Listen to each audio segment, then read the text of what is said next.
Welcome to the Leadership Window podcast with Dr. Patrick Jinks. Each week, through a social sector lens, Patrick interviews leaders and experts and puts us in touch with trends and tips for leading effectively.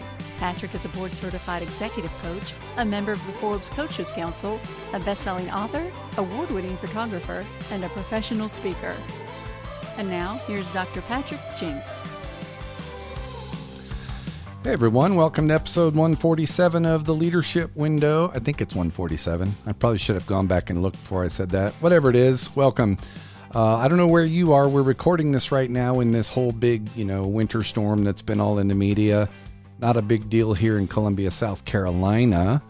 A little bit bigger deal up in Rochester, New York, where my guest today, Neil Callanan, is checking in from. But I hope you're safe and dry and warm, or you're out skiing or snowing or sledding or doing something fun. Just be safe.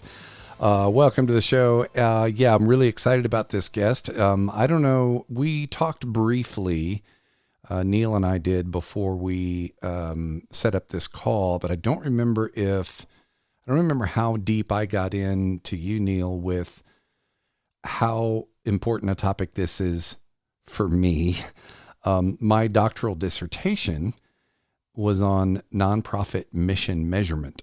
So it's all about how we measure impact and, the missions of what we're doing. And so this appealed to me immediately when I heard what you're doing and saw what you were doing. Neil is the founder of a company called LooseGrip. He can tell you more about that. I think it's an interesting title, and he alluded to it briefly when we talked earlier. But he's maybe more importantly the creator of an impact framework called GRASP. And so he's an impact marketing strategist. And this is really about the intersection between data and marketing, or as he would say it, data and storytelling. But Neil's got 15 plus years of aligning what he calls activism with business growth. So a lot of who they work with is not the nonprofit sector specifically as in organizations, but in businesses who are purpose-driven companies. And I'm really interested in learning more about that too. There's a lot here, as you might imagine, in Neil's bio that I might actually let him tell us what he kind of wants to tell us rather than me reading down this whole long list of amazing things. But mainly just Neil, thanks for coming. This is exciting. I've been looking forward to this episode. Thanks for having me. It's not often I get to talk to folks with a doctoral dissertation and the topic that we are often spending our energy thinking about. So it's cool. Well, I imagine there will be some intersections, and then, our view of what we were trying to achieve in the research may be slightly different than what you're trying to do in yours. But let me give you the opportunity to reintroduce yourself. What did I miss? I'd particularly like to know too, sort of what you're on a mission to do and how you arrived at this point. Sure. Well, I think he actually covered it pretty well. I got into the sort of marketing and business world, 15, 20 years ago, primarily through starting LooseGrip, which, as you mentioned, is sort of the digital agency that I've been running since then. And, our specialization has always been more on the campaign side. So, marketing campaigns and paid media and that kind of thing. And in the last probably 5 years or so, we sort of lucked into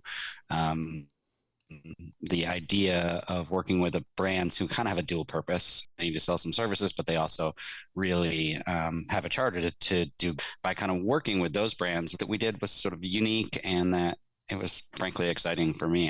I would much rather spend my energy helping figure out the impact somebody's having as they're trying to change the world than just the impact they're having when they're trying to sell a couple more things. And so it's been really exciting. And that's what kind of led us down the path of GRASP. And, we specialize a lot in data analytics at LooseGrip, but GRASP is mostly focused in on doing it for activism for brands or nonprofits or folks, who are really trying to change the planet for the better. That's amazing. So Neil, one of the things, when you were talking about businesses, looking at not only their business metrics, but being purpose-driven, in the nonprofit sector, we call that a double bottom line. Is that a term you guys use? Are you familiar with that term? I'm very familiar with the term. It's I think aligned well with sort of how the for-profit space thinks about it. I wouldn't say they necessarily are thinking about it as so clearly sort of 50-50 bottom line, but I do think it's very, similar, and it tracks in a very tangible way to what nonprofits do when they're trying to, both keep their fundraising goals up, but also potentially have a purpose that is not so specifically called to gathering dollars or donations or whatever it might be. Yeah. And just to be clear, are you actually serving nonprofit organizations with data and storytelling, or is this really your customers, your clients are businesses that happen to have purpose-driven brands? It could be either of the two. I would say most often today, it looks like businesses that are sort of purpose-driven. I would say where the space is and where we hope to go with it definitely includes some more on the nonprofit side, but more so in the, if you think about the types of organizations who might be still aligning really closely with for-profit businesses. So sort of like the 1% for the Planets or the B Corps or that type of organization itself. So not only the companies who might fit into that kind of certification, but hopefully our goal is to get more involved with the types of companies who are sort of kind of gathering up those types of companies in a way that we can align with, that sort of serves two purposes, and one is to grow the impact that they're having, but also encourage the businesses that they're working with to be willing to go out and do more. So Neil, is the company, is LooseGrip a data company or is it a marketing company? I would say if you think that they are two separate things, your marketing agency is probably wrong today. Yeah, I would say we lead everything we do with data. And that's at the background of what we've always done. Honestly, when I started my career, it was sort of early days, Omniture and Google Analytics and all the nerdy tech that goes into it today, back then. And today, we look at things very differently, and we have a whole lot more data and different data sets. But I think the goal is to utilize data to do a better job of whatever it is you're trying to do. And that could be serving any number of causes, but it could also just be selling more stuff on your website or getting more impact from your social media following, or leveraging your email newsletter in a certain way. We're really good at building this stuff, but I would say what makes us unique is understanding how to allow data to inform doing it better. So can you give us an example of the kinds of data we're talking about here? It for many of our listeners who lead in the nonprofit sector, when we talk about impact data, it's all about the outcomes of the programs we're running and the social issues we're trying to solve. And yes, we have business metrics. We have revenue over expenses, and we have employee turnover metrics, and there's all of that, donor metrics. When you're working with connecting data to storytelling for the companies you're working with, what kind of data are we talking about? Yeah, it's a great question. It can be anything from sort of traditional marketing data. I would say today that looks like a lot of metrics that come via either the e-commerce side of things, right? So it could be as simple as conversion rates or, revenue per visitor. But it could also be more on the educational side. I think is often probably just as relevant to the nonprofit space, where we might be looking at data about how long people are engaging with the content that you're creating or the messages that you're putting out there. And I would say where this really relates to the nonprofit space is, I think nonprofits generally, they understand the value of communicating the message and educating their audience, right? That's a pretty core tenet of how nonprofits typically operate, right? And that could be annual reports and, updates about fundraising campaigns and impact stories and all that kind of thing. But what I would say is, the metrics that have traditionally been around haven't really allowed folks to really measure the success of that. So what typically happens is you might have a activism forward brand or a nonprofit put 6 months into creating a really killer impact report or an annual report or some type of educational piece, and all the energy goes towards getting it out the door. And then kind of move on to the next thing. And I would say today there's a lot more opportunities to leverage data to understand how much depth of interaction are you creating with your audience. And so if your goal is to educate or to inform prior to trying to drive action, we can really look at different data sources today. That could be video consumption, like looking at average view times. We could look to see where people fall off in a web series. There's a lot of opportunities for data, and what I would say is the data we start with is what's the thing that's going to be most impactful, and what are you really trying to do? And there's enough individual micro level pieces of data to build that story up, but we try to start with thinking hard about what would you actually want the experience to look like if you could design the perfect experience for a new prospective donor or a new prospective member or a new prospective customer.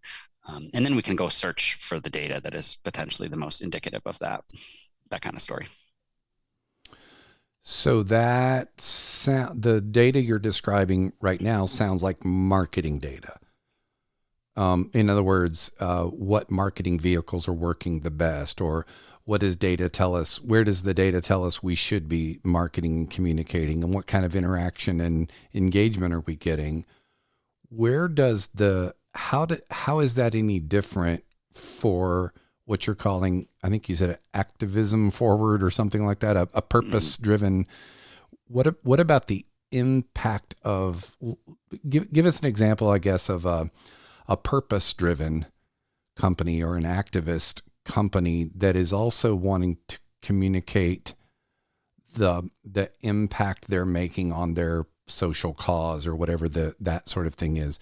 Do you collect and work with that kind of data? Yeah, definitely. Okay.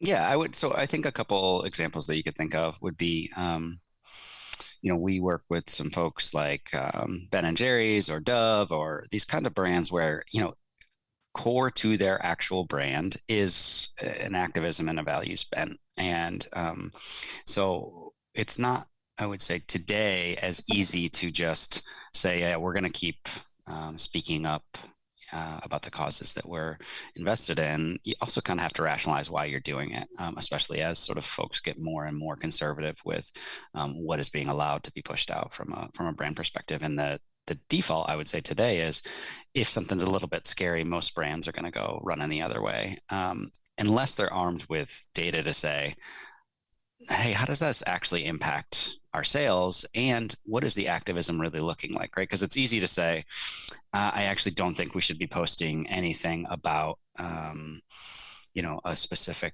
cause or climate change or voting rights or whatever it might be, because it's all downside.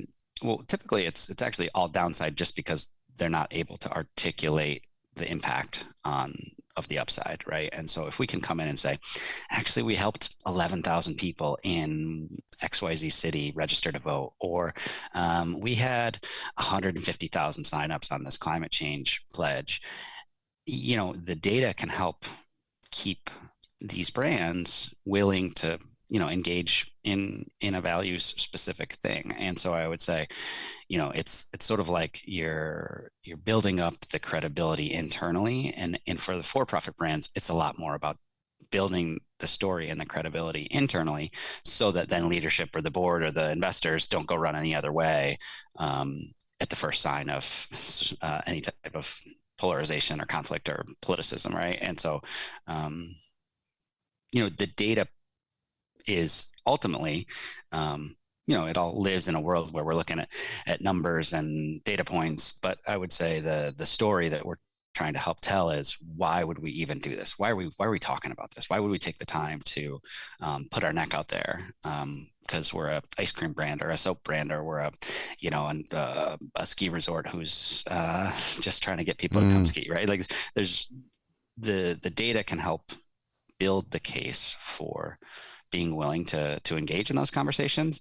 And, that can happen both in terms of the engagement metrics on the content and education, all the things, but ultimately where the magic happens is we can say, here was what the impact that you had on the planet or your purpose or your cause.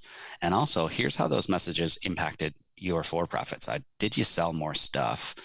when you started talking about these things? Did you sell less stuff when you started talking about these things? Did you lose a bunch of followers? Did you lose a bunch of subscribers? What is the actual impact? So having the data can help rationalize doing it in the first place, and maintaining commitment to activism, because it's not always easy, especially in a world where, there's can be a little bit more of a target on folks' back today than there would have been 5 years ago or 10 years ago, if they jump into a political conversation, or they, ESG's a scary topic today, right? DEI, all that stuff, that a lot of brands are scared of that. And I find that mostly what they're scared of is they don't know the information of what the impact is that they're really having. And if you don't know the impact, then of course you're going to say, no, let's say less things. It's scary to say stuff unless you have data that says, oh, actually, when we stick our neck out, we sell more things, or we plant more trees, or we get more folks invested in diversity, education, whatever the thing might be, right? Yeah. If you have the data, it can make the decision making a whole lot more sound. That's fascinating. I mean, because if you think, and we won't get into politics by any stretch, but to like these companies start to come to mind. Bud Light comes to mind. Right. And the Dylan Mulvaney spokesperson thing, what did they get from that? What did they lose from that? If you watch social media, you'll hear both sides. You'll hear, oh man, they've lost, their stock or whatever. And other sides, you'll hear, hey, since then, they were actually smart. They knew what they were doing. Here's their data. Or you look at American Eagle and the Sydney Sweeney jeans ad, and of course, some of these are just is it activism, or is it just provoking? It's just provocative for the purpose. But that's the kind of data that you would look, the American Eagle or Bud Light or anybody else would have to look at and say, was the juice worth the squeeze? Yeah, well, and today I would say in both of those cases, right, the social media voices are really loud. Typically the critical social media voices. And I would say they don't always line up really clearly with the actual customers and the actual, we have some customers for clients where every time they post a thing, there's 3 or 4 comments on it, right? Oh, taking my business elsewhere. Oh, switching to whatever XYZ competitor brand, literally on every post for the last decade, right? And if that were the case, then they'd be out of customers by now, right? So I think there is a level of virtual signaling that happens as a response to brands, and brands aren't the ones who are committed to a purpose, and I don't think that they're engaging solely for the purpose of sort of juicing an algorithm or spooling up controversy.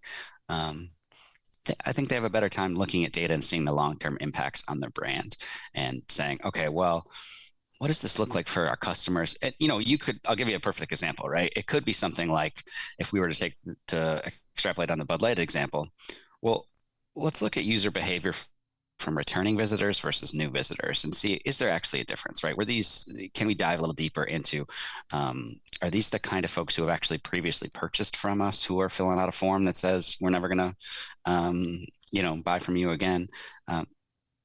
We can look and see how much there is there oftentimes through a number of data sources, and kind of dig a little bit more into, is this noise or is this real impact? And in some cases it is real impact that maybe you could misspeak, right? Or there could be a misconnection with your target audience. But I don't know. I guess I would say, I would infer that a lot of times the noisier the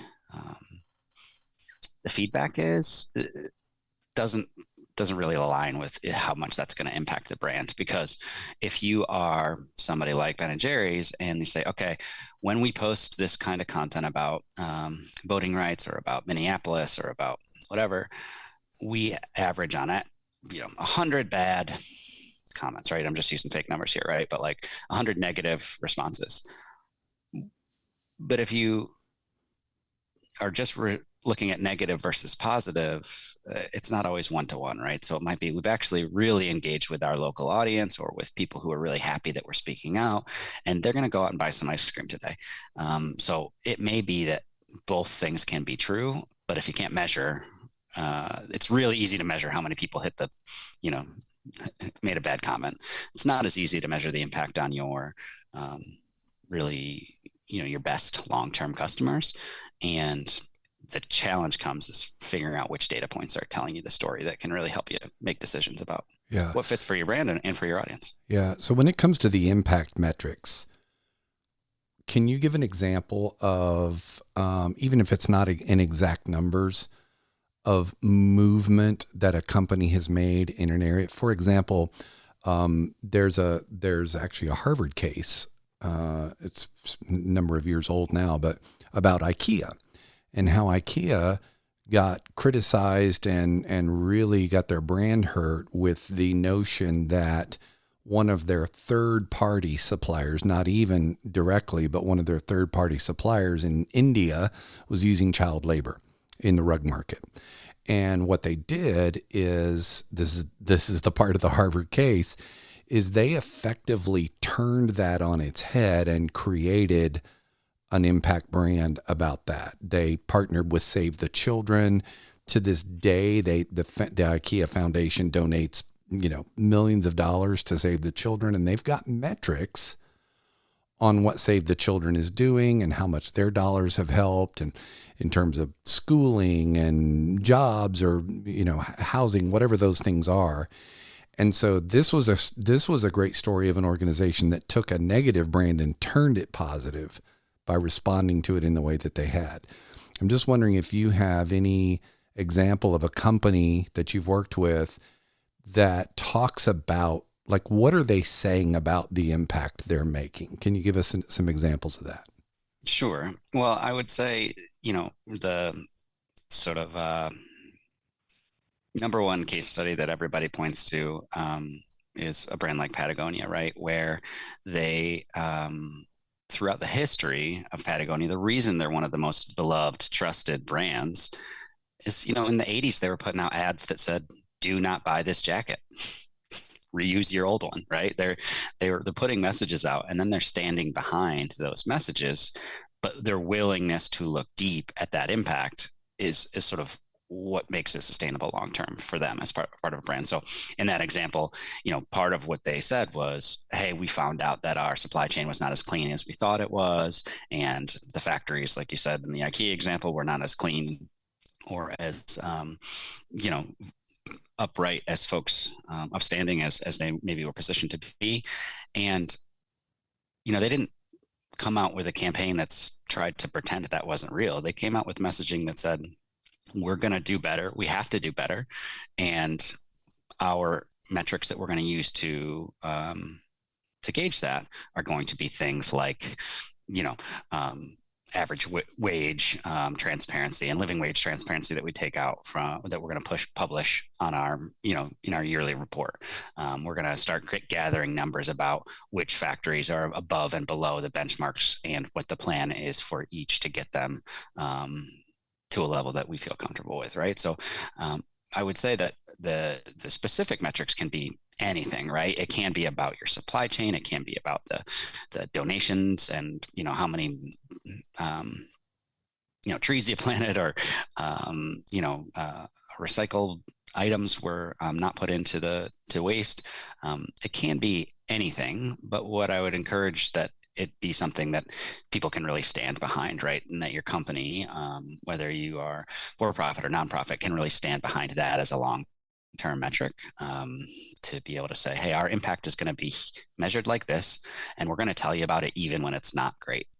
Because without that credibility, I think a lot of the audience starts to glaze over a little bit, right? So if you are always saying, "Our hope is to change the planet like this," well, if you actually just batting 1,000 and it's happening every time, then the chances are that metric's not really valid, right? You need to be able to look critically at your impact and understand when you have more and when you have less of your desired outcomes, and then learn from that, communicate that to your stakeholders internally and externally. So long-winded way of saying, I think the specific metrics are less important. What's more important is that you have a few that you can commit to over time. And when I say a few, I mean 2 or 3, not 30. Yeah.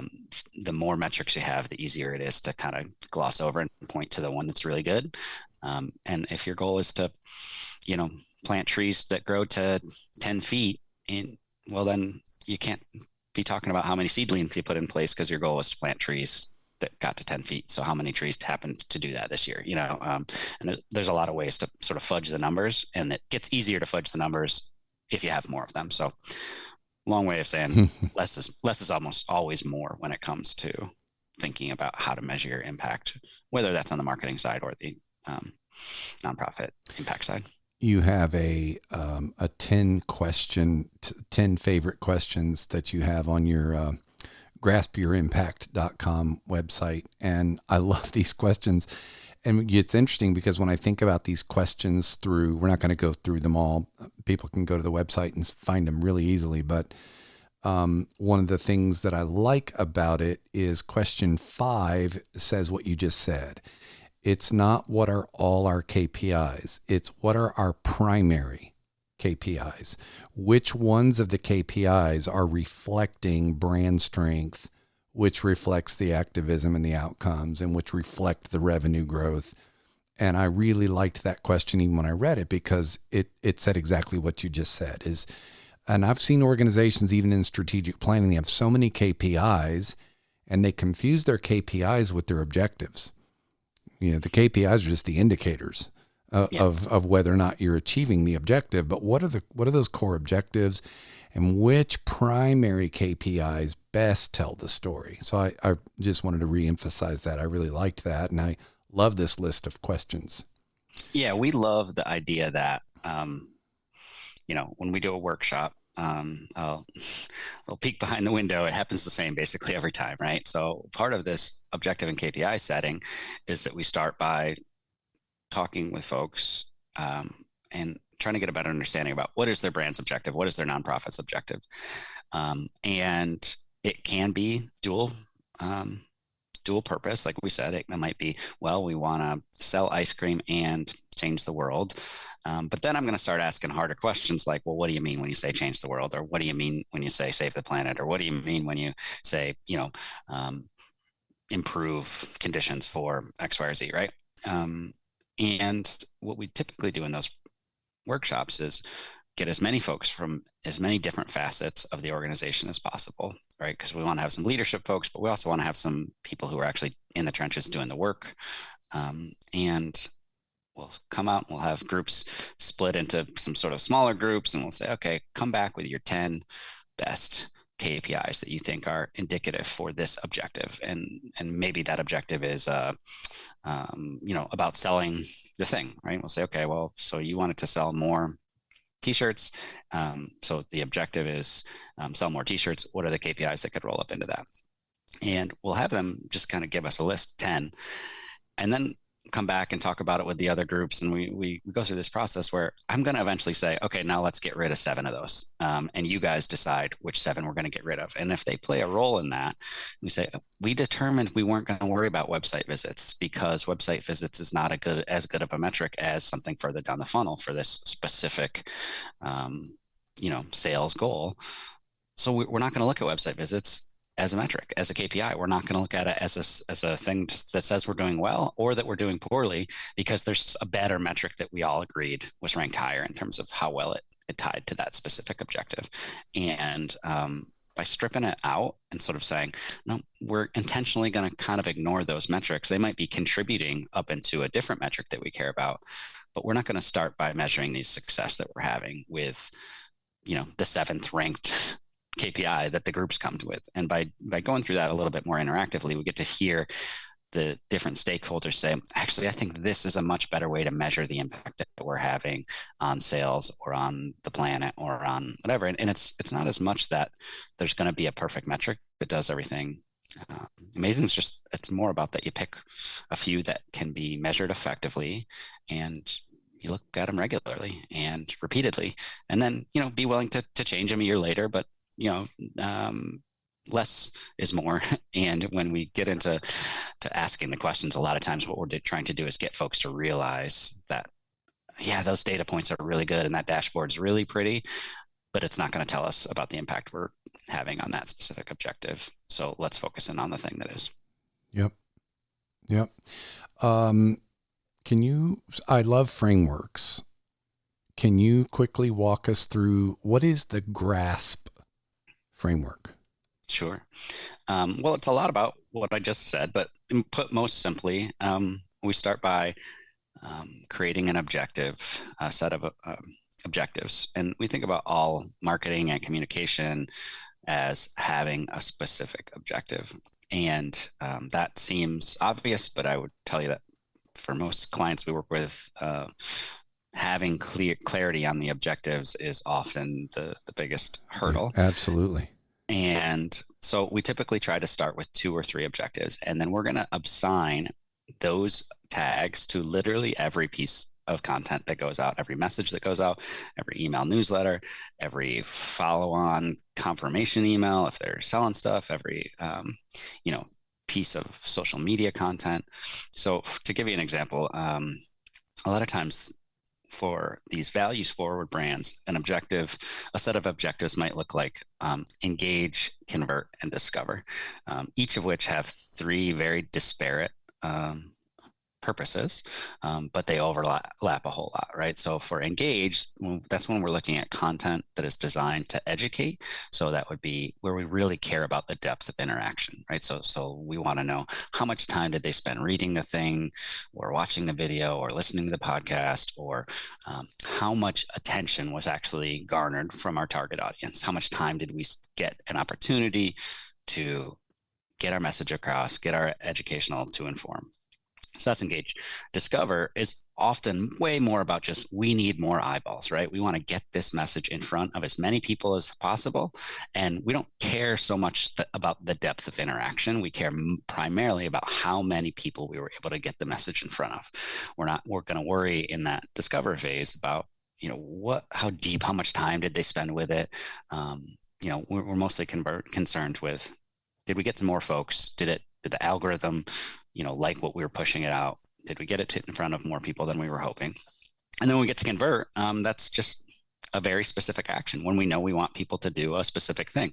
And what's nice about starting with those categories is convert can be, did they sign this voting rights petition? Or convert can be, did they buy our product to get delivered to their house right now?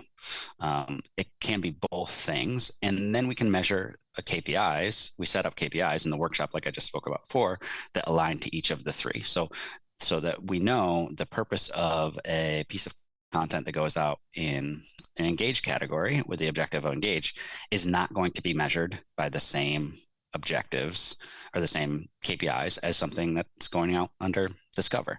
So what that means is, if I am saying, hey, how many people signed our voting rights, signed up for our voting rights petition? And we say, okay, well, the number was 10,000. Well, what the tendency is, if you don't assign the KPIs and the objectives up front, is that if the number was not the number you want it to be, so say maybe the number was 5,000, and whereas last year's was 10,000, there's an instinct to jump in and say, okay, well, could we, is there another piece of data that's going to tell the story a little bit better, right? Well, but look how many thousands of new followers we had, or how many visits to the website, or, how many people opened up our emails. Those metrics are not ones that are going to be ranked for our convert content. And so it prevents us from going down the path of looking at the wrong metrics to tell how good of a job we're doing with our purpose or our profits, right? And so when we build a framework, we're just basically trying to prevent glamour metrics from infecting everywhere we are, right? And so by defining that in advance as part of the framework, it just drastically increases the chances of success. And I will say, honestly, when I say defining it in advance, I mean the framework, but also just as human beings, if we have to decide what we want the outcome to be, there's a much better chance we're going to hit that outcome. And I would venture to say that most brands, especially honestly in the nonprofit space, when they're putting messages out to the world, there's no real objective for it, right? It's like, well, we put out our newsletter because we want folks to stay informed. Well, stay informed is not an objective, right? The objective should be tangible and measurable, and stay informed is a really hard thing to just loosely measure, right? So but just by deciding, that's a good point though, because visibility, right, or what some people call image branding, reinforcing. We used to hear that about billboards, right? The billboards don't sell; they just reinforce a brand. They expand visibility. I don't know how you measure some of those things, but are those meaningful metrics in your world? No, not really. Okay. I would say that they're not meaningful metrics because we have better metrics today, right? I will say there are folks who are really great experts in sort of physical billboard marketing, and we are not that, right? I can't really tell you how to effectively measure that. But what I would say is that if you're trying to gauge brand, what you're ultimately trying to do is understand, either is there more brand affinity? Are people more excited about purchasing our brand? Is there more folks who are willing to opt into being communicated with? Is there folks who are spending more time voluntarily listening to our marketing messages, opening our emails, watching our videos, whatever it might be, coming back to our website, coming to our event if we're in a nonprofit space, right? Like there are ways to measure brand marketing. And I just don't think that they're done very effectively when it's just big numbers. How many impressions did we get? How many, that kind of thing. Yeah. Well, it's you can measure how many cars drive by a billboard. You can't measure how many eyes pay attention to it or for how long. But you're right. In the digital space, you can measure so many more things more effectively. Let me ask you this. I do have a number of questions opened up here, and I don't want to take too much longer, but I mentioned my doctoral dissertation. In my dissertation, what I learned in my research, both the secondary and the primary research, was that most nonprofits don't effectively measure their performance against their stated missions. They have a mission statement, right? To enrich the lives of youth, or to end homelessness, or to, you name it. Most of them are not effective at measuring their performance against their stated missions. And the reasons are numerous. Most of them just don't have well-written mission statements. That's their biggest problem. Their missions are not measurable. But they also, there were things like, measurement, data collection and measurement and tracking takes tools, takes expertise. A lot of times in the nonprofit world, foundations or funders that give them grants won't fund that kind of work. Yeah. And another is just we don't know how to do it. We don't know how to make. We don't know so most of them don't. I'd say all that to ask, in the for-profit world, in your experience, how many percentage or whatever, just ballpark, how many companies or organizations would you say know what they're doing in this space versus not even on the radar of these kinds of metrics and storytelling, data and the understanding around all that with their marketing and their missions? It's a very good question. I would say, honestly, I'm pretty pessimistic about it. I think I would be too. I would say it's, I don't know, maybe 20% do it pretty effectively. The difference is between the for-profit and the nonprofit space is, honestly, the for-profit brands typically have more funds to throw at what seem to be solutions that often are just distractions, right? And I could go on all day about my hatred for dashboards, but there are really good brands who you and I buy from every day who spend tens of millions of dollars a year maintaining dashboards that nobody ever looks at, that don't inform any decision making, that don't inform impact measurement, right? That are just a bunch of pretty things on a slide that are pretty like, it feels good to look at it the first time, right? It feels like you're really controlling something, but ultimately they don't drive much measurement. So I would say the for-profit brands just have a lot of more money to waste on the wrong things. And if you don't have your objective clearly defined, just like it is in the nonprofit space, you can go searching for the right dashboard for the rest of your life, for 100 lives. If you don't know what you're trying to measure and what you hope to do with the information, then a tool's not going to save you, a consultant's not going to save you, a internal team of data scientists aren't going to save you. You got to have clarity on what you want to do and what impact looks like for you as your brand or as your nonprofit. And if you define it, sometimes the metrics they don't have to be Bayesian, statistically driven, softer double metrics. blind, complicated things, right? It can be that you say, hey, actually, here's a way we could measure it. Well, one way I like is, I'll give one example, which is that we had a brand who they have all the data in the world. They sell kind of like high-end outdoor gear, right? So $1,000 tents and sleeping bags and stuff, right? And when we went through the process with them, was pretty clear is like they had an idea of their e-commerce metrics, because that's stuff that was being tracked a lot via hundreds of dashboards. Said, all right, how many tents did we sell today? Is that more or less than yesterday? Smiley face, right? But they also had a pretty firm commitment to wanting to build their brand and to build the awareness of the stories that they had out in the world about what this kind of gear could allow you to do, climb the mountains, skydive, whatever the thing is, right? The aspirational stories.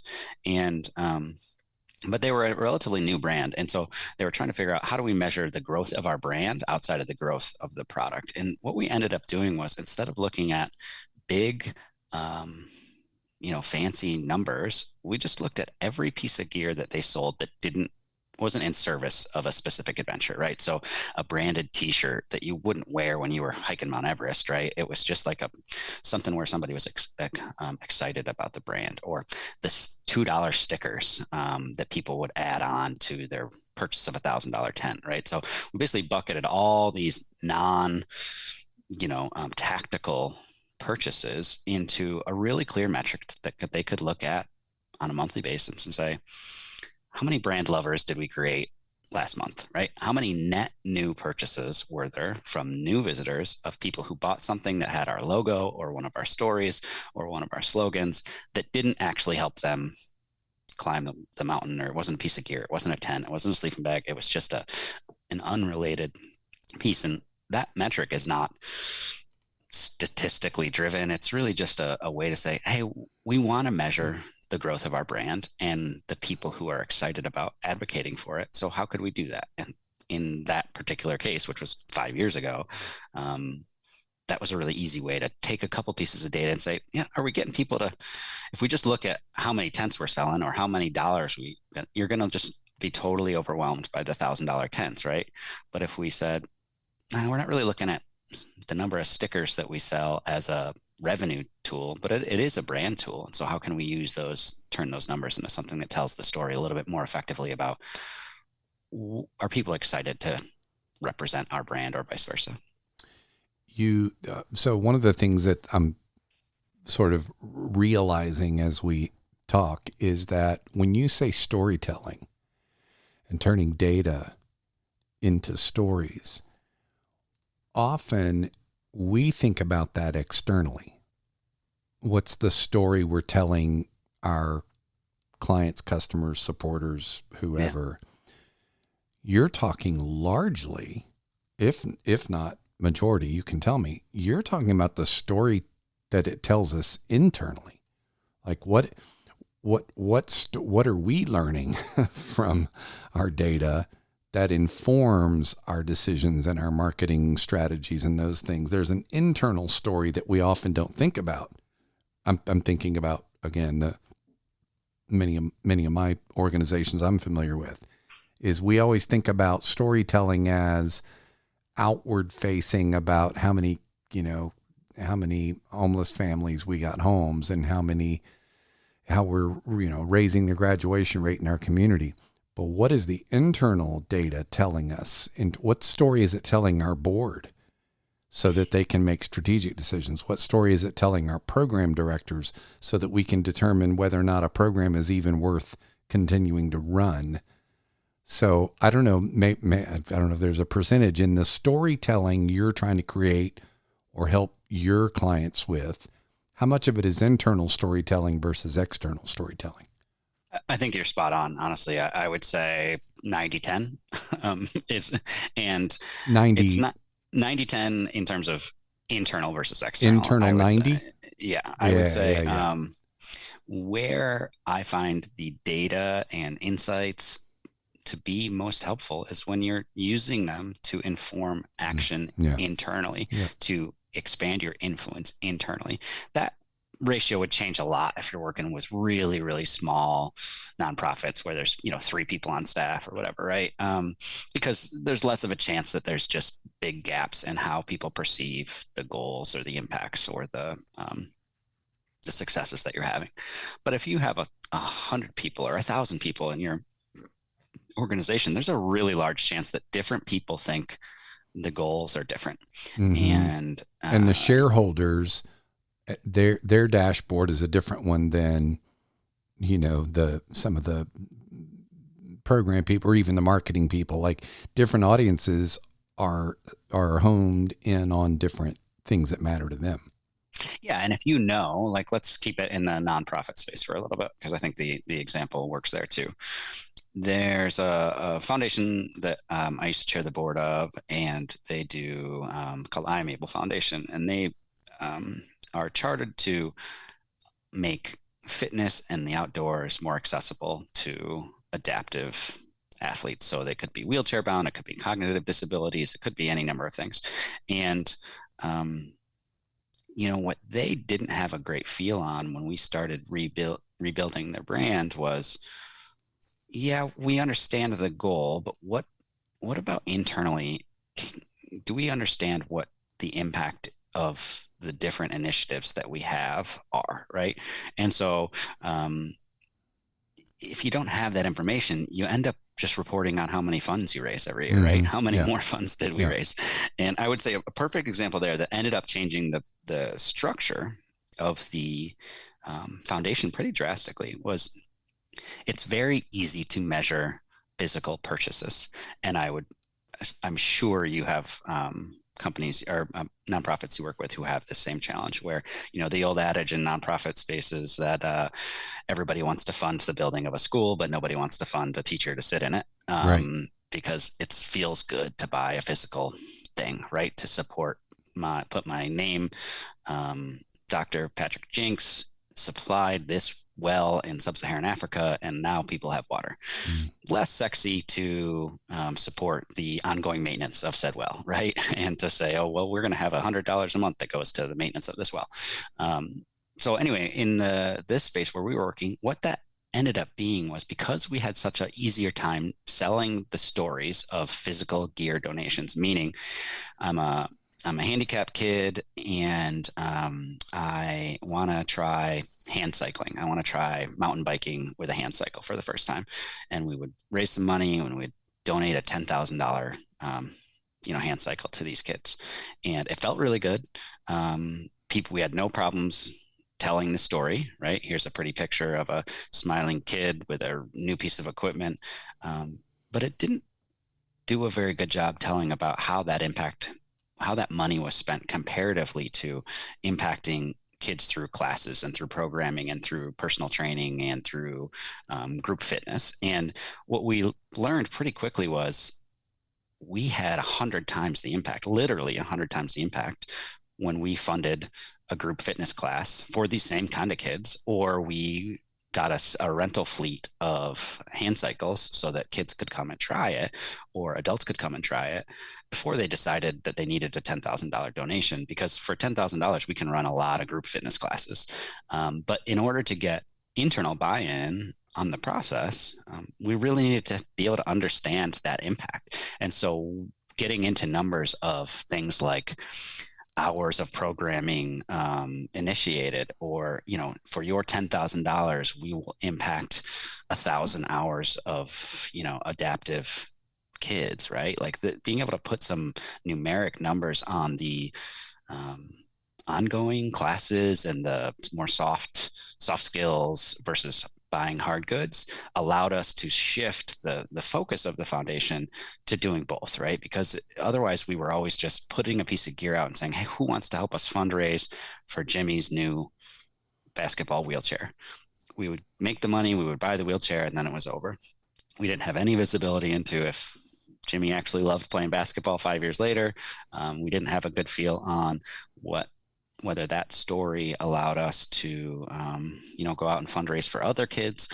But once we started looking at metrics that were more about the impact that we were having in the community versus rather than the purchase or the number of donations, it allowed us to shift how we thought about impact overall, and then thus the metrics that the sort of feed up. Well, you're all over the nonprofit world now with that whole framework. And in outcome measurement in the nonprofit world, we call it the difference between activities, outputs, and outcomes. We're really good. The nonprofit sector is really good at telling the world and feeling good about the activities. Yeah. And we feel really good about the number of people that we're, quote, serving. What we're not good at is what change are we making with those activities for those people? And so what's changed? What difference did we make for those? So again, outputs versus outcomes sort of thing. Man, really, we could just go and go and go, because we're in a world where this is of interest to me, great interest to me. Data is. Somebody said once, "Show me an organization's budget, and I'll tell you what they care about." That's data. And it tells a story. An organization's financial statements tell a story. I've told this story on this show before, but it's been a couple of years, I think. I was at a workshop, one of Harvard's executive education add-on kind of things, and it was about nonprofit strategy. And one of the components was financial statements, nonprofit financial statements, right? The balance sheet, the net income statement, and the cash flow statement. And we had a study group, and we were given the financial statements of 10 nonprofits, all 3 documents for 10 different nonprofits. And we didn't know, the names were redacted on the financials, but we were given the list of the 10. Our job was to match them. And we had a CPA on the team who could look at a financial statement and go, this one's the Boy Scouts. We're like, how do you know that's the Boy Scout? This one is the Red Cross. This one is United Way. And he was saying, because look under the assets, under land and equipment, look who owns a lot of land? Boy Scouts. They have all these camps.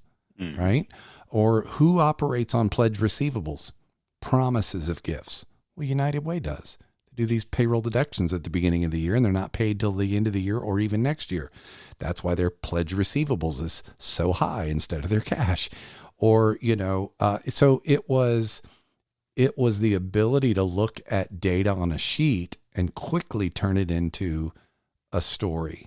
And I think it sounds like that's what you're trying to help organizations do, but more with sort of the marketing and client engagement, field. Yeah, I definitely, I love that example for our business, for LooseGrip, and for Grasp. I am a spreadsheet averse guy. My brain just does not work. I'm sure there's a a more articulate way to say it, but I look at numbers on a spreadsheet and it just makes me want to cry. It's not the way my brain processes information. Mm-hmm. And so, we have a really great team who has done some financial forecasting and auditing for us on a biannual basis. And I'm always kind of saying, all right, we need maybe 3 metrics for running the success of this business. And what was really interesting for me this year is we have always looked at our business under the guise of profitability and margins, and net margins and growth and all that.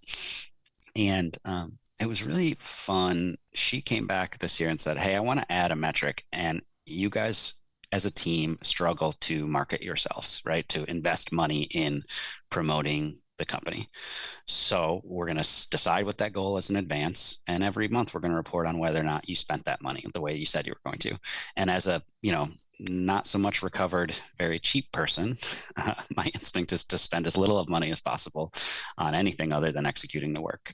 But by giving us a really clear and easy number to say, you said this year you wanted to spend $50,000 on promoting the brand. Are you on track to do that or not? It changed my perspective. Instead of saying, we got to find ways to spend less money, and more of like, we really should be investing a little bit more in promoting that piece of content, or trying that new tool, or doing that thing. And it kind of gave me the freedom to say, if that's the objective, if the objective is actually spend a little bit more money in that space, I can create a plan to do that and do it a little bit more effectively. But I need to have somebody say to me, that's an okay objective to have. And so that's what we try to do in that same way. When we talk to brands, we say, or nonprofits may say, you are going to decide what your goal and your impact is. And it may be that some of the metrics that we put in place might not necessarily tie directly to that, but we're going to say, how could we measure the path towards getting there? And if the path is, trying new channels, or, testing and trying new message strategies, or using influencers to get our message out. You might not always be able to say, and that generated 412 donations, which is an average donation return of investment of X versus Y. But you can say, we believe in this as a process, and so let's measure whether or not we're trying that. So at the end of the year, if you go, okay, well, our influencers are a really big part of our donation strategy, our recruitment strategy. If you don't know if you actually did the thing, then it's hard to measure or not whether you had the impact, right? So the first step a lot of times is sort of committing to the objective, and then figuring out, can we do that thing or not, Yeah. And debrief. How did it go? What did it get us? Do we want to, are we on the right track, or do we need to shift gears? I mean, that's even what strategy is all about. I have a question for you about your clientele, and then we'll get into our wrap up questions here. Do you serve? I'm thinking of local mom and pop sometimes, but not even mom and pop, just local small businesses. They reside in one community. They're not a franchise. They're not a national brand. We talked about Dove and IKEA and all these. Do you serve clients in that space too? I'm thinking back to my United Way days when I saw local companies who were really good at branding on their community engagement and contributions versus we just run an auto shop and make money. So is that a part of your clientele? Do you work a lot with those kinds of companies, or are you more into the bigger brand work? I would say, full transparency, we're more into the bigger brand work, and not necessarily for the reason that you would think, which would be money. More so our frameworks and our optionality for how we execute them are, directly correlated to how much data these companies have. Mm-hmm. And so at the real local level, if it's last week we had 57 widgets sold and this week there was 62, it's hard for me to really glean a lot from that information and help you change how you might change your marketing or prioritize different things in your business. So there is just a kind of baseline threshold of statistical data that we need to operate our frameworks really effectively. And so at the small level, it just becomes really hard to do that. Yeah, When I'm we're looking thinking at, of a couple of, so I'll give you two examples. Maybe there's an in between somewhere. So local companies, but the more sophisticated ones. For example, I'm going to name them out. Up in Lancaster, Pennsylvania, there's a restaurant chain called Isaac's. They do sandwiches, and I think they're a brewery as well. But it's completely local. It was founded by a couple of local people who cared about the community. I don't know how much they are outside of the Lancaster community, but I think they're pretty much in Lancaster. But they're a big deal there. Like there's several Isaac's shops. They're always full. They're known in the community. Everybody knows them. They serve a ton of people, and they do catering for all these, I mean, I just couldn't go anywhere and not run into something Isaac's was doing in the community. I don't know what data they collect, but I'm imagining that it's probably more sophisticated than, a single mom and pop's deli downtown. yeah, somewhere. for sure. And I think what is probably more important than the size in the example you're giving is the clear, Yeah. I don't know Isaac's, right? But it sounds like there's a pretty clear commitment to community involvement is very important to how they run their business. Yes. And that commitment is kind of the prerequisite to do this really effectively, to be able to say, not only we're not going to just post on Martin Luther King Day and on Mother's Day about our commitment to society, but this is something we commit to over time and repeatedly, and we can point to when we did it really well, and maybe we can point to when we didn't do it as effectively. And I think that could certainly happen at the local level. It just requires that the company really believe in that message, right? They believe in the ability to engage with the local market. Yeah. and to start with, they understand it. They understand. I mean, you have to have even an understanding of what we're talking about here. But I just wondered, it was sort of because the nonprofit listeners we have are all supported by businesses in their communities. And I imagine, their board members are all people who would care a lot about this stuff. So I'm going to do a couple things. First, I want to point to the two websites again for people to check out, particularly the Grasp Your Impact. What I appreciate about that is the resources that you give there, but graspyourimpact.com, and the other one, the company name LooseGrip.net. I meant to ask you to tell us where the LooseGrip term comes from. Sure. LooseGrip is a metaphor about, a lot of activities, golf, baseball, mountain biking. You actually have more results when you loosen up your grip a little bit. So over gripping and over tightening actually results in less control and less outcomes. And when we think about marketing, especially on the digital marketing side, it's the idea of if you just loosen up your control a little bit, you're likely to see better results. I love that. I love the analogy. I love it. Neil, we really could go on a long time. There are two questions I like to ask all my guests. And the first one, because I love the stories, is who comes to mind as a leader in your life, whether you know them or not even, a leader in your life who's had profound impact on leadership and your view of leadership, and why? Sure. Well, actually speak to, I referenced the I'm Able Foundation earlier. The I'm Able Foundation was founded by a buddy of mine, Chris Kaag, who is a disabled Marine, who sort of embodied for me a different style of leadership, and not necessarily just in the rah, this is a great story of a Marine who's coming back to have a big impact on society, but just the way Chris could tell his story and does tell his story.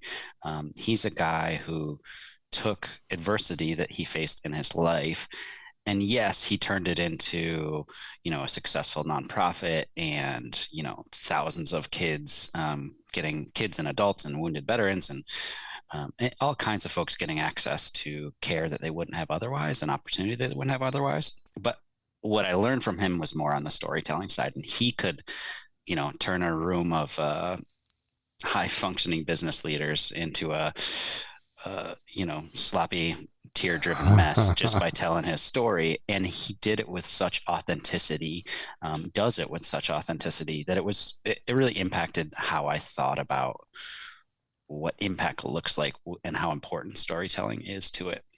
He's just a great storyteller. And by honing that message repeatedly, the impact that he had on the world was much bigger, right? The way he's able to continue to have an organization that is, impacting kids every day is not a small part of impacted by the idea that his narrative and his story and his journey and being able to articulate them clearly with excitement and, motivation. It changed how important I perceived all that stuff to be.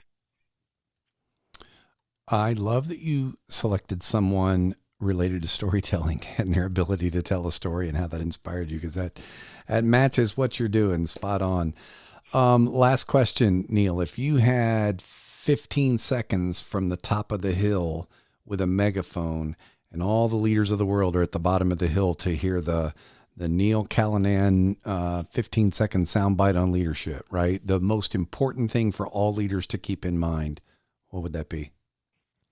I'm a big believer in empathy, and both thinking about how important it is to get inside the shoes of the folks who you're serving, but also the folks who you work with day to day. I think a lot of our decisions are actually made by factors that aren't really so obvious to folks if you don't take a step to say, I wonder why that person is reacting like this, or I wonder why we are unwilling to commit to this message or to this new tool. And just taking a step back, for me, instead of trying to muscle through that as a leader and spend a little bit more time thinking through why somebody might be having that experience or that reaction, I think has really helped me both as a leader of folks on our team, but also just to understand how to influence those we work with regularly.